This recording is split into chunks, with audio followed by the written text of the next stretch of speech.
Well, the u3a podcast is back after our 2-month break, so I hope you've had a good summer, even if the weather has been rather disappointing. With this edition, which is episode 32, the podcast will have been going for 3 years, and both our producer, Ela Watts, and myself, Nick Bailey, have decided to step down. But rest assured, the podcast will be in good hands, and I'll tell you more at the end of this episode.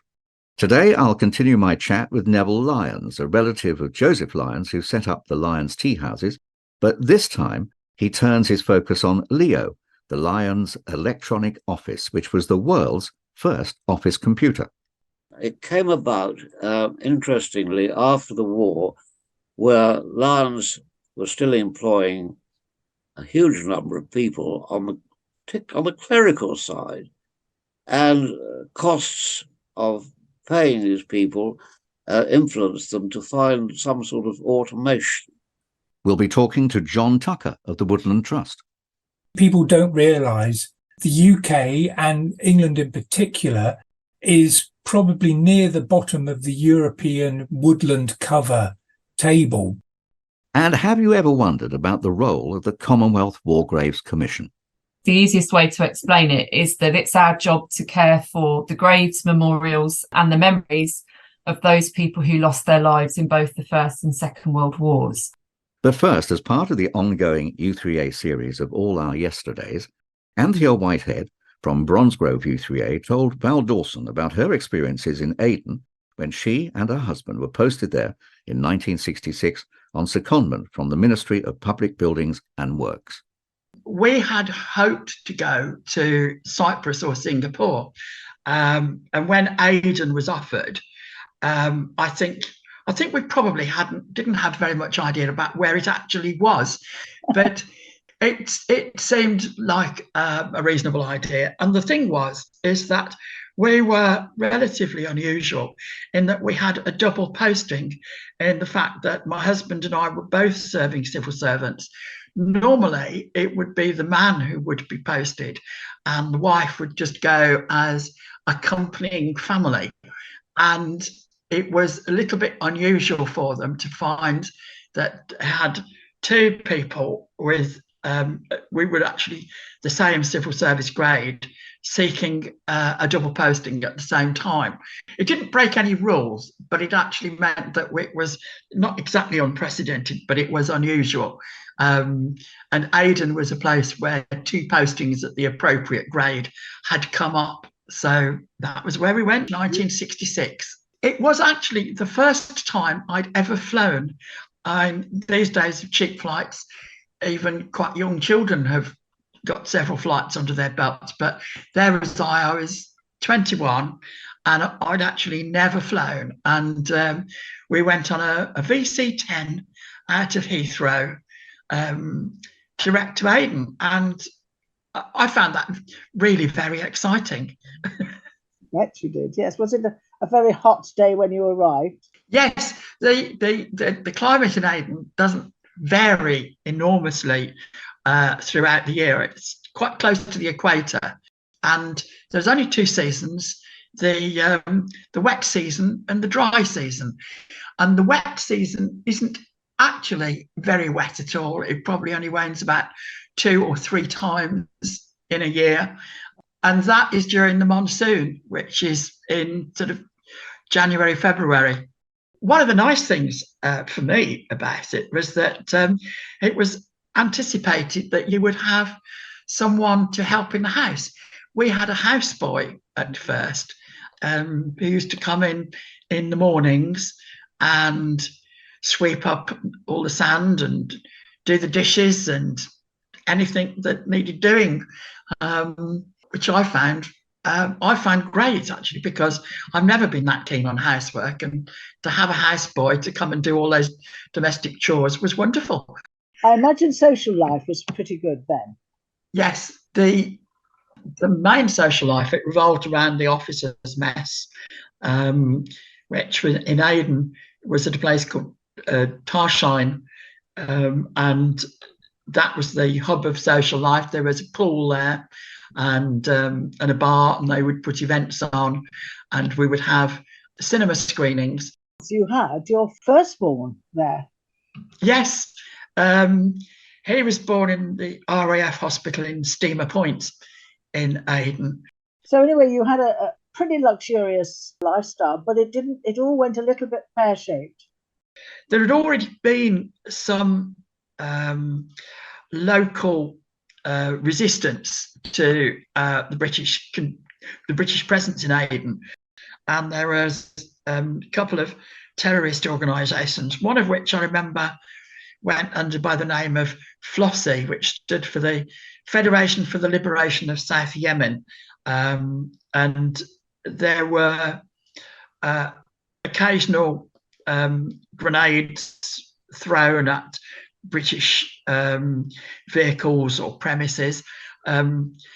We had, when we moved to an actual married quarter, which was in an apartment block, our lounge window actually had a bullet hole in it, which was there when we moved in. And there was one evening that I remember quite particularly when there was a gun battle in the street outside.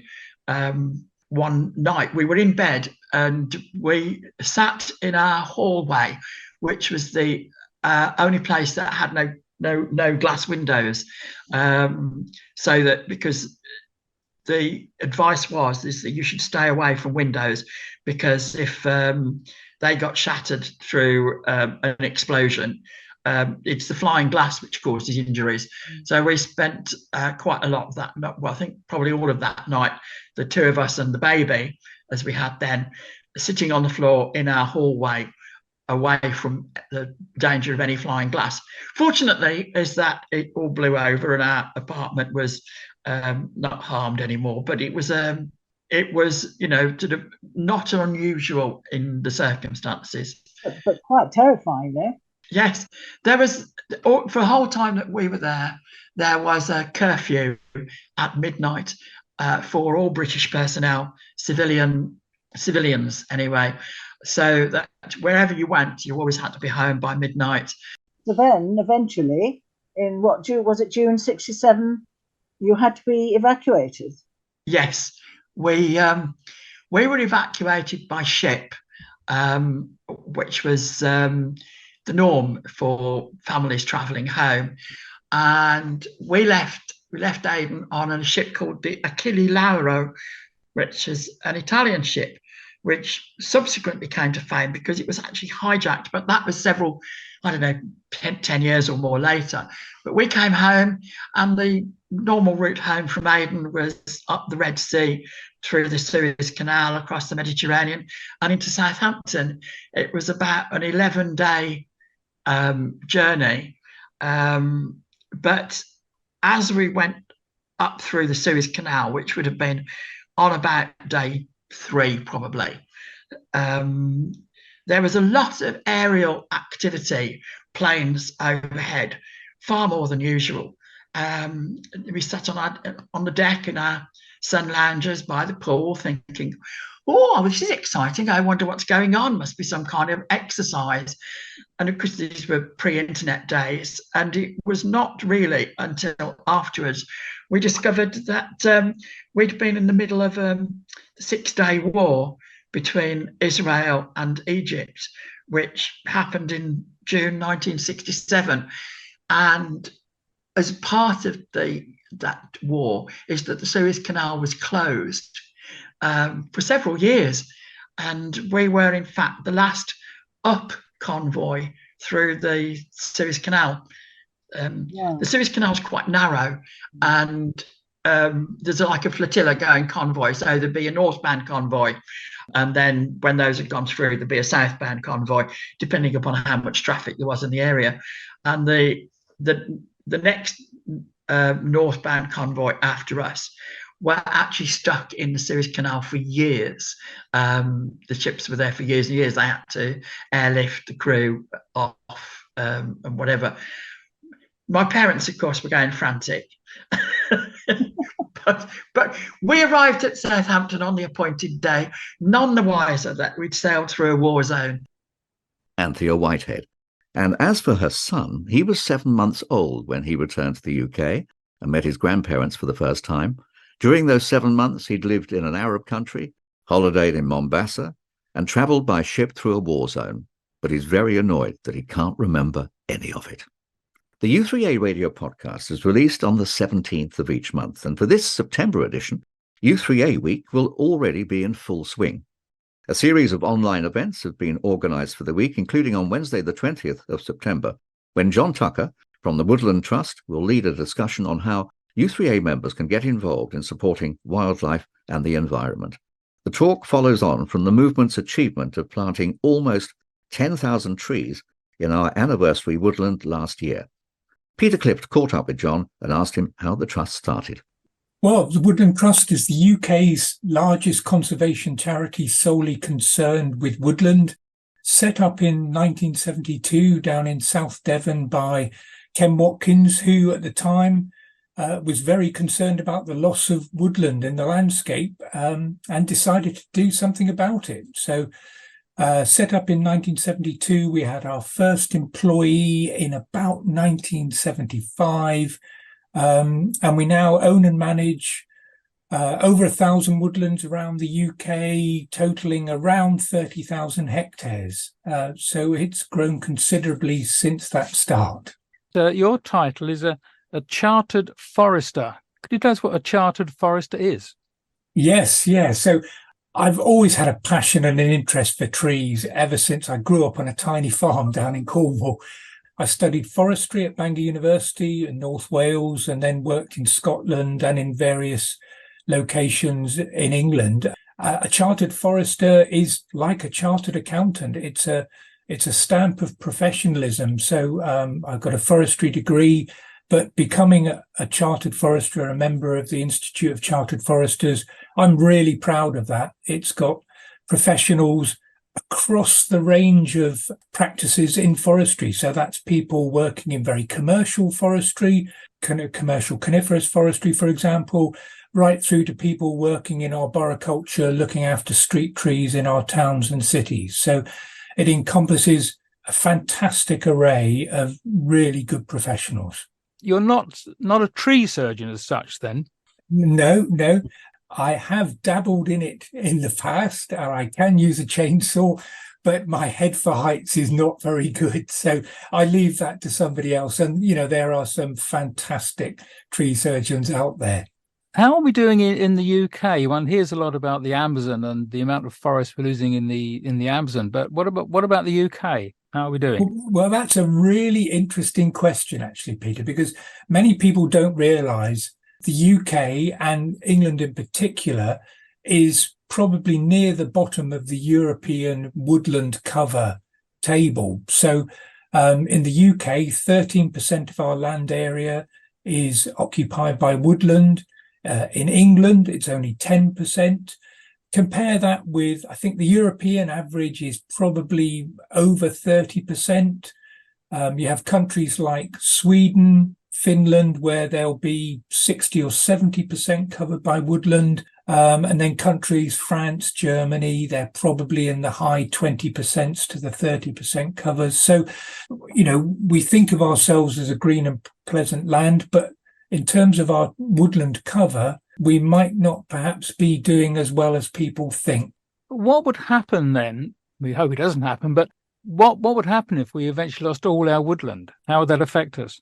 Well, I think it would be catastrophic on a number of levels. So if you think about an individual oak tree, for example, that is home to over 2,000 separate species of insects, lichen, and so on. So if you magnify that into an oak woodland and you lost all of that, the loss in terms of wildlife biodiversity would be huge. So that's on the nature side. If you then think about how our climate is changing, and, I'm really looking forward to touching on some of the benefits that trees and woodlands will have in that changing climate. So we do a lot of what is called agroforestry at the moment, which is combining using trees to support productive farming. So in a changing climate, as it gets warmer, impacts on dairy cows, for example, they're likely to be less fertile and produce less milk if they don't get enough shade. So having more trees in our hedges and in our fields will be really important to help them survive this changing climate. Think about impacts on water quality, soil health. Trees and woods all have an impact on this. And then just on our own mental health, we saw over COVID how important having access to green space, woodland was for people, just to get out there, be surrounded by greenery, nature, give themselves a chance to think. It would be hugely catastrophic for people if they didn't have that access. And that's one of the great things I love about the Woodland Trust is that, we've got over 1,000 woodlands, and I think nearly all of them are freely open to the public. So there's no charge to go in there. They're just there for people to go and enjoy themselves. It's a very difficult balance, I guess, because we're hearing all the time, and in the news particularly at the moment, how we need more houses. So people are going to say, surely, we need houses. Let's build some houses. Yeah. And we do need more houses, but I think we need to be better at how we use our land, full stop, be that for housing, be that for trees, be that for farming. And I think, we could have much, much better town planning in terms of how we construct those houses, how we use brownfield land, how we make those cities, towns, villages more livable in terms of the trees and woodlands we can put in and around them.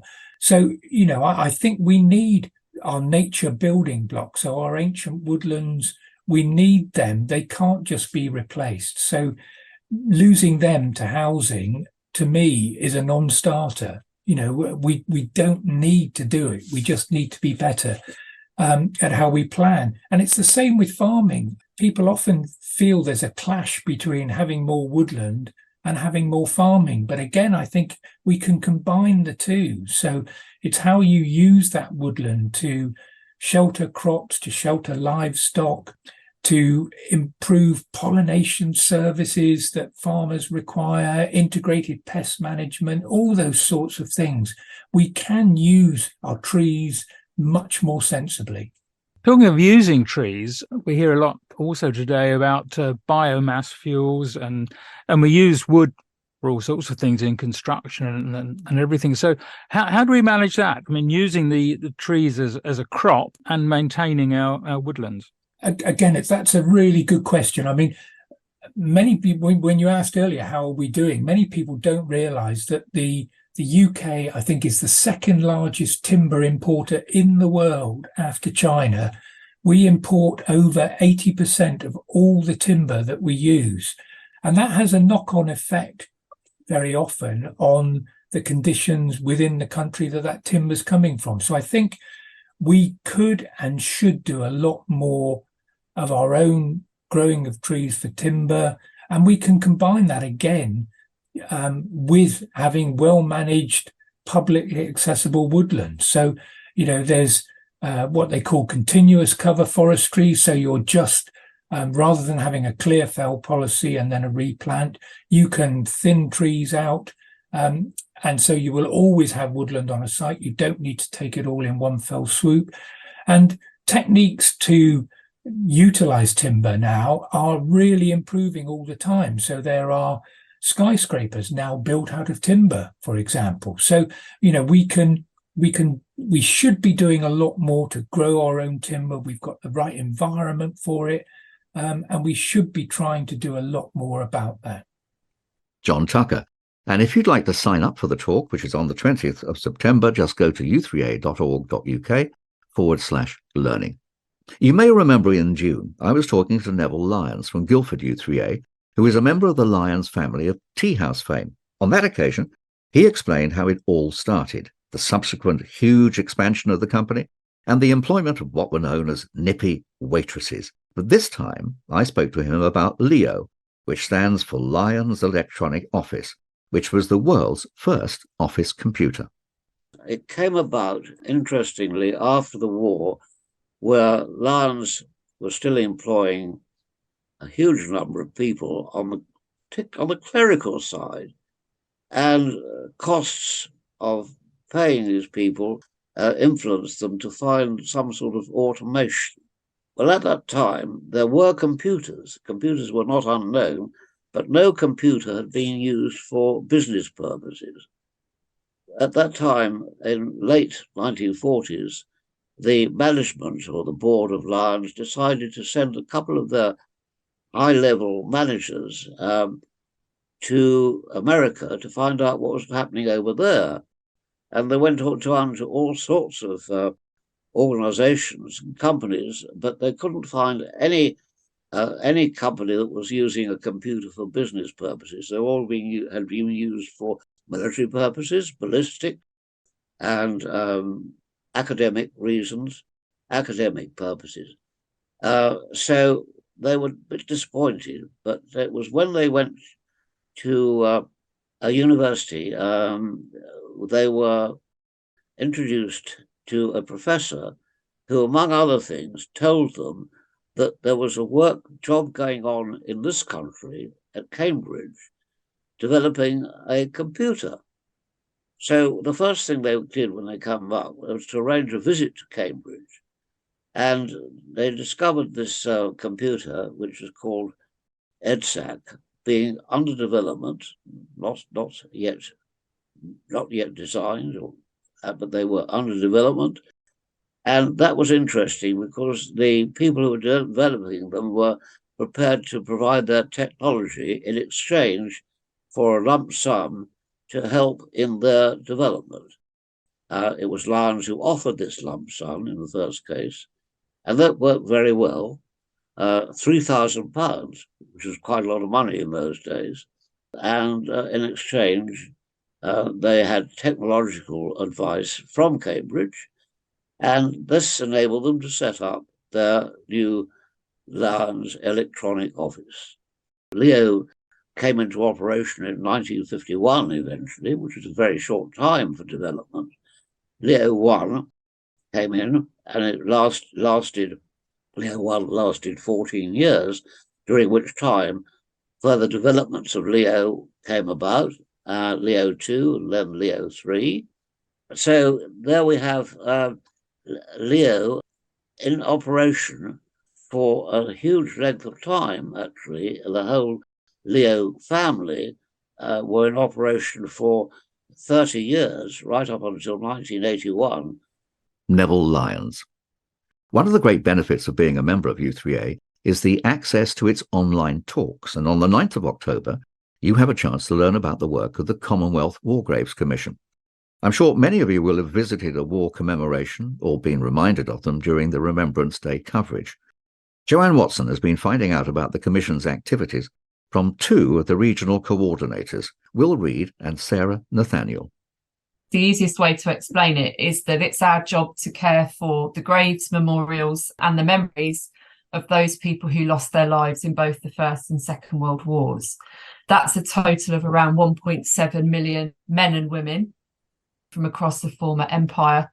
And what many people don't realise is that we are a global organisation, so that we operate in 150 countries around the world in about 23,000 different locations. In fact, Will, I was just looking at your website and just going through the countries in which you do have graves that you have to look after. And it's quite amazing. I was the Congo, Croatia, Iran, Iraq, Malta. Some are more obvious than others. And that must bring a lot of difficulties for you in actually maintaining these graves.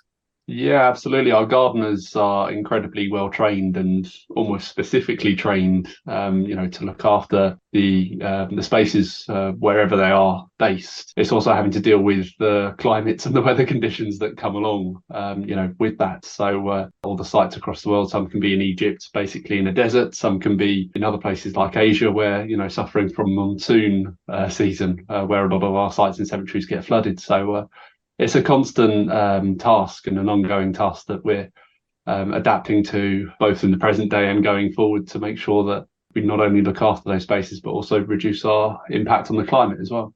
One of our kind of key responsibilities that kind of came forth from the very beginning of when we were founded by Sir Fabian Ware was that all casualties should be commemorated with no distinction made on rank, race, creed or religion. So the designs of the headstone are all uniform in nature.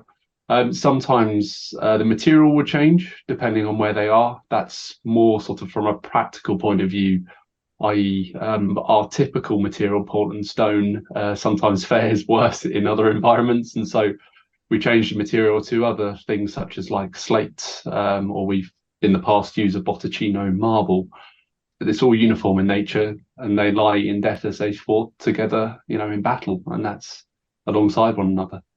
And of course, it's not just the fact that you're commemorating people that were known to have fallen in a particular battle. You're still trying to identify people and still finding remains and relatives who are keen to find out about family members who did die in these conflicts. Big part of the Commission's work is working through what we call non-commemoration cases.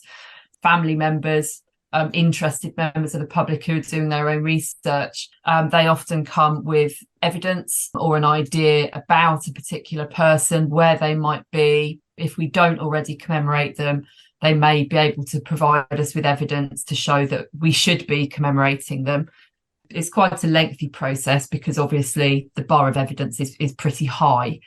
The end product of which is often a rededication. So particularly in this country, there might be somebody who's been buried in a local churchyard. They perhaps died after the war, but still within our dates of responsibility. I went to one earlier this year in Lewes in East Sussex, where they hadn't known where this relative of theirs had been buried. And I think he was the great nephew, had done a lot of research and managed to locate the grave plot. There was a lovely, lovely ceremony where they installed a proper headstone for him for the first time in 100 years. And all the family were there, and it was really very moving, actually. With regard to remains, Will's the expert on recovered remains, so I'll let him tell you about that one. More often than not, even though the millions of casualties we look after are already commemorated on our memorials and cemeteries, we still uncover casualties on the battlefield. Now, war was a very busy, chaotic thing, and sometimes there was the opportunity to create, a small plot, a small cemetery where soldiers buried their comrades. At best, they may be able to put some permanent markers on, but often it would be, a wooden cross with, a hastily written name on it, which wouldn't survive for, any great length of time. It's only through, construction projects on the battlefields that, by chance, we don't actually go out and actively seek these casualties. But, we have a dedicated group of archaeologists and anthropologists that will go out, recover those remains, complete a report based on what they found, which is incredibly important because what they find could be the difference between identifying them and not identifying them. And at the very least, they will receive a headstone, even if it bears the words unknown soldier on it. And it should also be kind of bear in mind that these casualties are commemorated on memorials to the missing. So all those on that memorial have no known graves. So they are commemorated somewhere, but I suppose it's even more poignant if there are still living relatives for them to go, if their loved one is recovered, to go and see that headstone, stand before it, and know that, their loved one is at peace. So it's a complex process, but a fascinating one. I think I read somewhere that only 20% were actually identified initially. In the early stages of the war, until the kind of identity tag was introduced, it was very difficult, and you'd have to rely on things such as, the kind of uniform they were wearing, if that survived, or it could be buttons, it could be a shoulder flash or a cap badge. But then you can add in layers of soldiers trading those things with their comrades for, other items on the battlefield. So it's not always as simple as it seems, but it's, a real pleasure for the entire organisation when we are able to rebury someone with a proper headstone, or, take under our care someone that has been discovered recently. And if you want to know more about the Commonwealth War Graves Commission, you can visit their website at cwgc.org. And of course, listen to the talk on October the 9th. This is one of a series set up by Sandra Whitnell, the National Local History Subject Advisor. As well as being of interest to members generally, Sandra hopes these talks will provide ideas for local history group activities and encourage new groups to be set up with her help on hand if needed. And that's it for this episode. Since we started 3 years ago, we've had almost 100,000 views on the u3a YouTube channel, which has pictures relating to the interviews and has subtitles. But increasingly, we found you're also listening on various podcast platforms, including Apple, Spotify, and Google. I said at the beginning that both Ela and I are stepping down after 3 very satisfying years, but the podcast will continue under the very capable stewardship of Martin Levin, who's taking over the production role, and Peter Clift, who will be the new editor. I wish them both luck. And I would like to personally thank Ela Watts for sterling work in putting the whole podcast together since September 2020. As for me, it's been a pleasure to work with such a professional team who, apart from Ela and Peter, consists of Joanne Watson and Val Dawson. But we couldn't do the podcast without you, as it's the members of the U3a who provide the stories. Don't hesitate to get in touch with any snippet of information that you think would interest our listeners. And you can do that by emailing communications@u3a.org.uk. I'll certainly continue to listen to the podcast, and I'm sure Ela will do the same. But it's time now for us both to move on. So from Ela and me, Nick Bailey, it's goodbye.